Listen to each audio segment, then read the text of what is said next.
আসসালামু আলাইকুম বন্ধুরা। আজকে আমি তৈরি করব আলুর দম। তাই কি কি উপকরণ লাগছে দেখে নিন। এখানে আমি 500 গ্রাম আলু নিয়েছি, মোটা সাইজের, কেটে নিয়েছি। আর নিয়েছি 3টে টমেটো কুচি ও 2টো মিডিয়াম সাইজের পেঁয়াজ কুচি, 1 চামচ হলুদ গুঁড়ো, 1 চামচ গরম মশলা গুঁড়ো, 1 চামচ লবণ, 1 চামচ লঙ্কা গুঁড়ো। আর নিয়েছি 1 চামচ করে আদা রসুন বাটা। কড়াই গ্যাসে বসিয়ে দিয়েছি। গরম হয়ে আসলে আমি দিয়ে দিচ্ছি তেল। এবার দিয়ে দিচ্ছি পেঁয়াজ কুচি। তেলটা গরম হয়ে আসলে পেঁয়াজ কুচি দিয়ে দিলাম।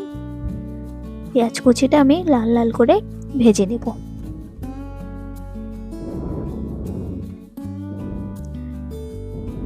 দেখো আমার ভাজা হয়ে গিয়েছে। এবার দিয়ে দিচ্ছি কেটে রাখা টমেটো কুচি।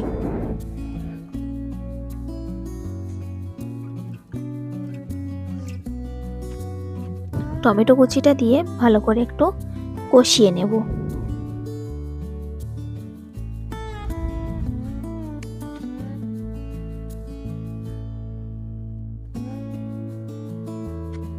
কষানো হয়ে গিয়েছে। এবার দিয়ে দিচ্ছি 1 চামচ লবণ।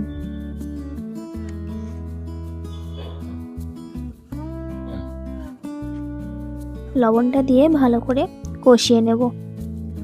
তারপরে দিয়ে দিচ্ছি গরম মশলা গুঁড়ো, লঙ্কা গুঁড়ো ও হলুদ গুঁড়ো।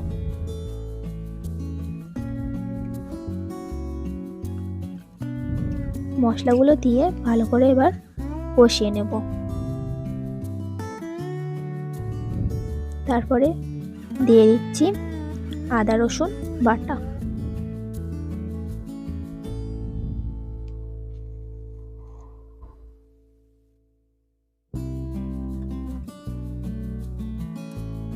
ভালো করে মশলাটা আমি কষিয়ে নিচ্ছি।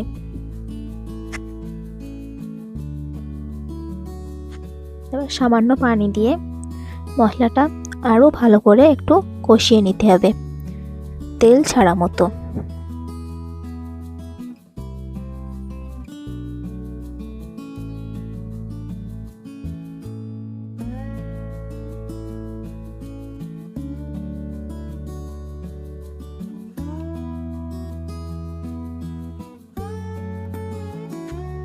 দেখো বন্ধুরা, মশলা থেকে আমার তেল ছেড়ে দিয়েছে। এবার দিয়ে দিচ্ছি কেটে রাখা আলুগুলো।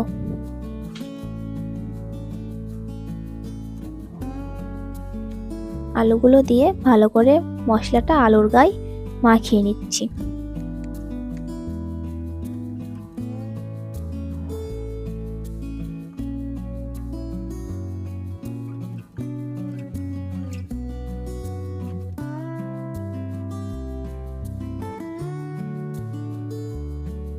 মাখানো হয়ে গিয়েছে।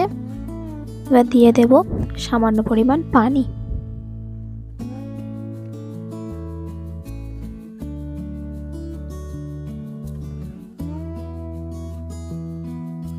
পাঁচ মিনিট মতো আমি আলুগুলো সেদ্ধ করতে দেব।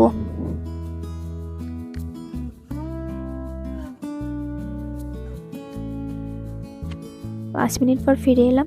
দেখো বন্ধুরা, আলুগুলো আমার সেদ্ধ করা হয়ে গিয়েছে।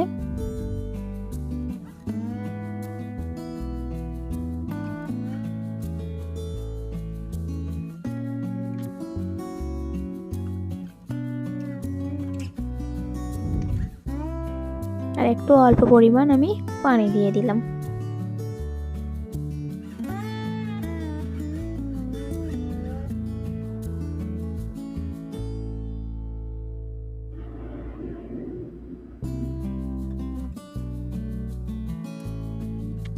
দু মিনিট মতো হতে দিতে হবে।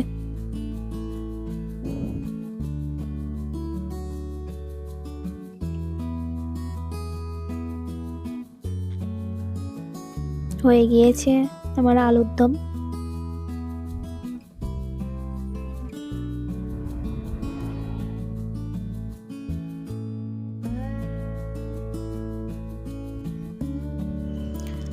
ভালো লাগলে লাইক সাবস্ক্রাইব করবেন আর কেমন হয়েছে কমেন্ট করে জানাবেন। ধন্যবাদ।